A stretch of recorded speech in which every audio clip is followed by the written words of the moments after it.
Hi, folks. Just wondering about the occasion tomorrow. Firstly, I suppose, Mac, it feels like it's almost a final, within a final, even though we're still in the pool stages. What are your thoughts on just the occasion that it is, and the fact that really sort of the eyes of the rugby world will be watching this one? It's good. It's great. This is kind of what we've been working for the last 3 years I've been in here, and 4 years for the lads that have been under this coaching staff as well. So we're super excited for it. It's a big step up from the previous games we've had, but as I said, it's everything we've been working for this whole time. Just maybe, Josh, you think it's a real vote of confidence in the players? Andy is sticking to the plan, sticking to the settled squad, regardless of what the opposition are doing? Sorry, I didn't quite understand. Just, that Andy's selection and everything staying with continuity in the settled squad, that it's a real, I suppose, vote of confidence and trust in the players, that you're sticking to your plan regardless of what the opposition do. Yeah, well, I think, Andy and the coaches have been great. That they trust everyone who's in the squad, and the way we play is that anyone can come in and do a good job. There's quality all throughout the team, so I think whoever's picked, there's full confidence from all the players and coaches that they'll be able to do a good job. And I'm obviously glad to be in, and anyone who has the opportunity to play tomorrow is unbelievably excited.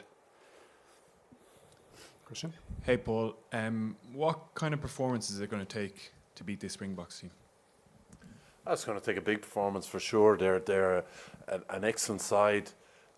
They've been together a long time as a group, together a long time as a coaching group as well, and they obviously understand how they want to play and how they want to deal with certain situations in the game. I think they've developed their game since the last World Cup, and developed their game a lot since last autumn in particular. So our boys are under no doubt about how big a challenge it is. They obviously present a big physical challenge. I think we present a big physical challenge as well, and they present a real tactical challenge as well. They're a very smart side, and that's probably one of the things you admire most about them is the smarts they can bring along with their physicality. So I think it's a strength of our side as well. So we speak about this Irish team and what this Irish team stands for, and I think they've got to bring everything they've brought to the big occasions they've been in the last few years. We've had a Test series decider down in New Zealand in Wellington. We've had a Grand Slam decider.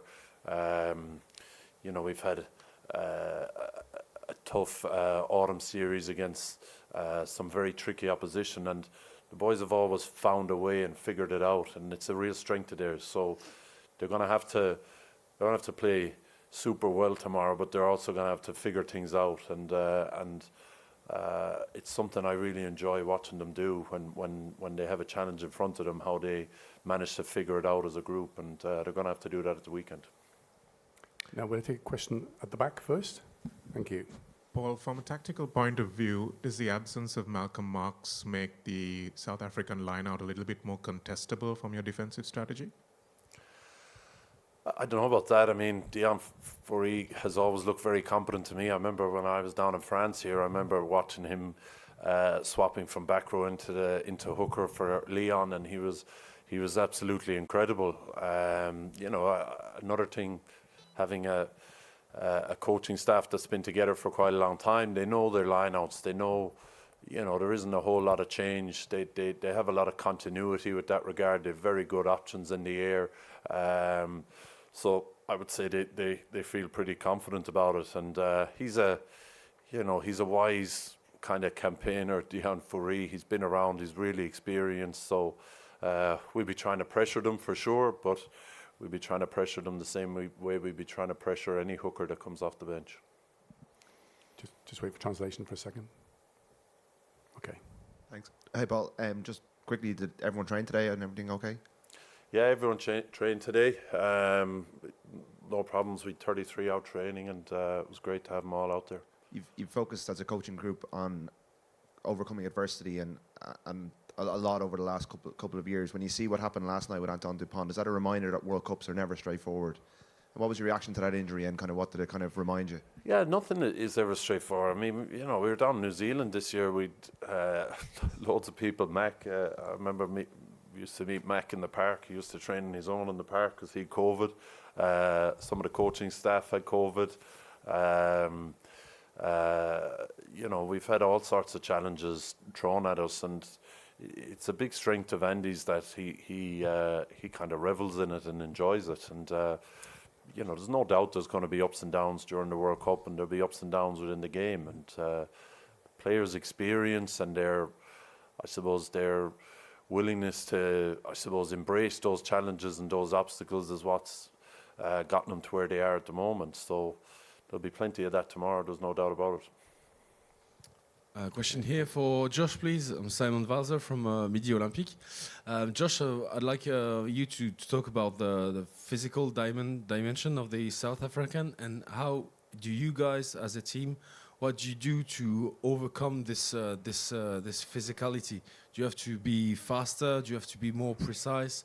How do you do on the pitch to counter-attack on this point? Yeah, they're definitely a very physical team. Something we're come very used to from any South African team that they put out.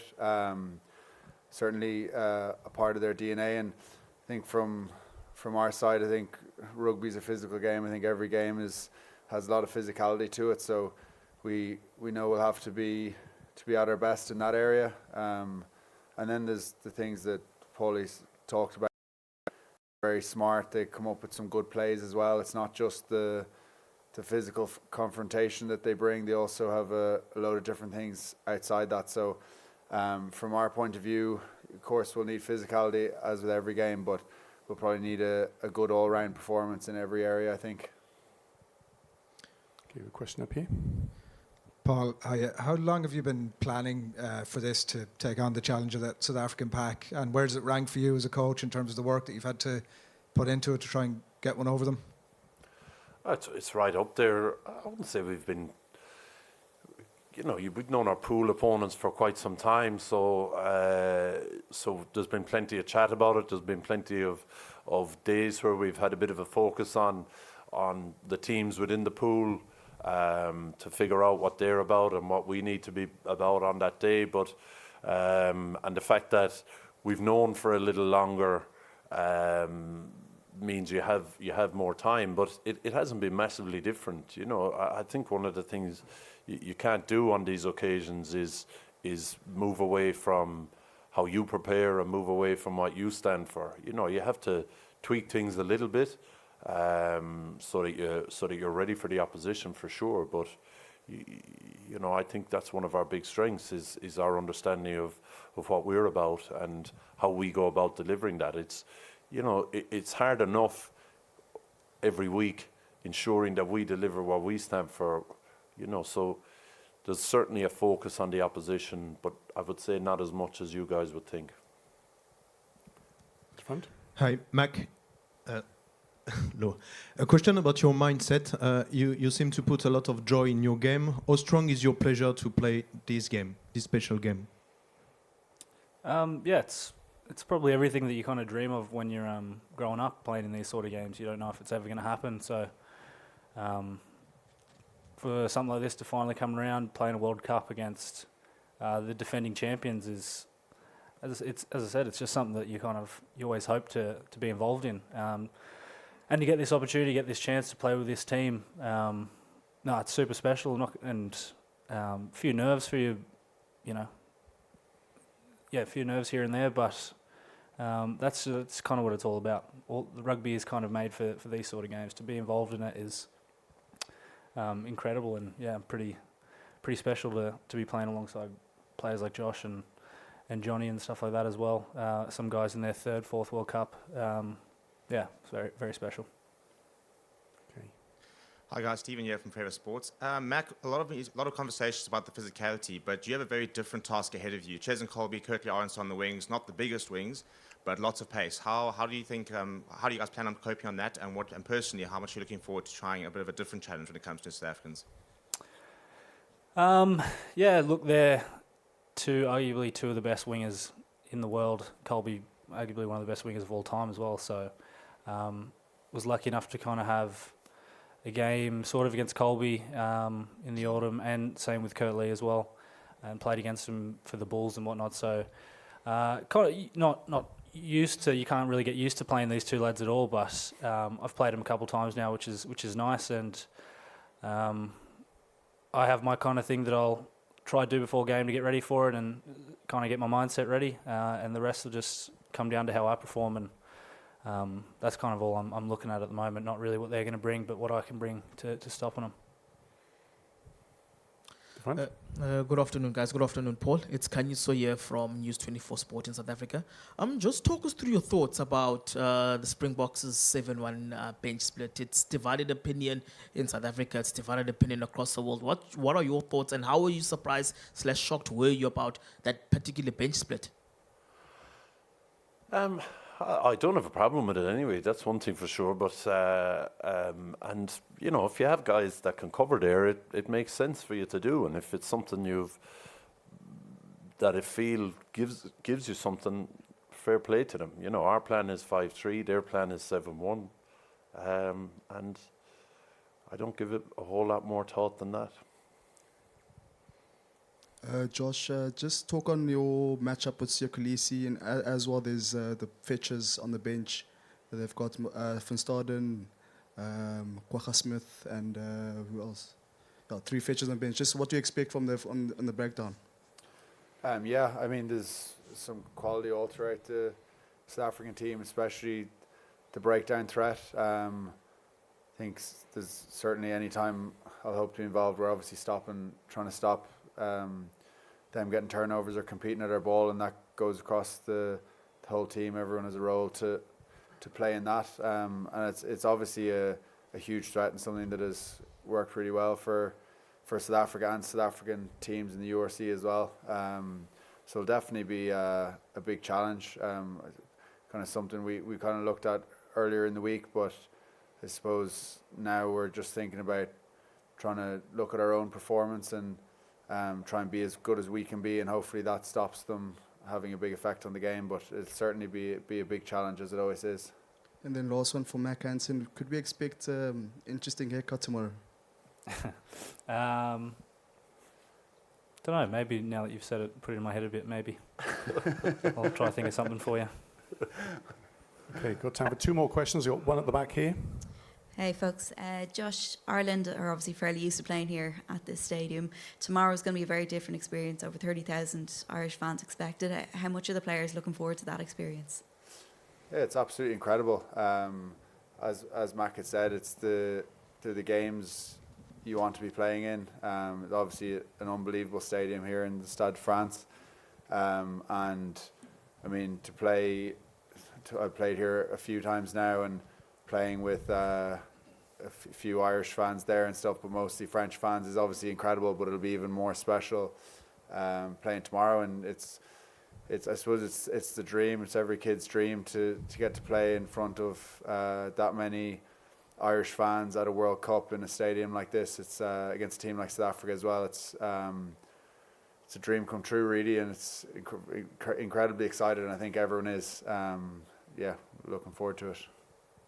Okay, final question here in the front. Hi. Question for Paul. Quick question about the French team and Antoine Dupont and what happened yesterday. You could face France in quarterfinals. How big is that loss for France to lose Antoine Dupont? I haven't heard anything whether he's out or not, but it was disappointing for him. He's obviously a brilliant player. He's on unbelievable form. He makes them, I think, a lot of teams play very similar rugby, but he makes them very unpredictable. He's very unorthodox in how he plays the game. He runs across the pitch. He kicks off both feet. He's very strong in the tackle for a scrum half. So he gives them a real unpredictable edge to their attack. And if he's gone, there's no doubt he'll be a loss. It'd be a shame to see if he's out of the tournament, because he's a brilliant player and he adds to the tournament. So I hope he's okay. See what happens in the quarterfinals. Okay, thank you, Paul. Thank you, Josh. Thank you, Mack.